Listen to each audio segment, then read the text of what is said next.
Nā ki kaupapa ke, he hui ahurei moko kauai tuatahi I tū ki Porana Hau I te tona o te matau a Māui. Arā ko te kauai o te ihi muriranga whenua, he ahurei e aro pū ana arā ki te mana o te wahine, ka whakaarāke anō kia whakahanaia ki te moko kauai I enei wā. Kei Aroha Treacher, nā kōrero.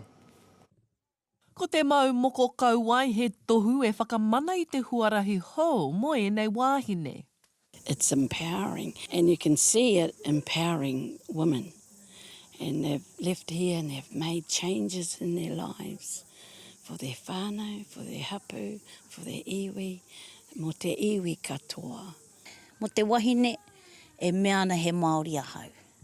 He Māori ahau, he wahine ahau. Kei te aroha nui au ki taku Māoritanga, ki tōku ao Māori. Mā te moko, ka puawai e rā hiahia ona. He kaupapa I hautūhia e kura waka ki rongo marae roa marae. Mo enei wāhine koenei te wā tika mō rātau ki te mau moko kauai. Wasn't sore. I had surrounded by my whānau, my tamariki.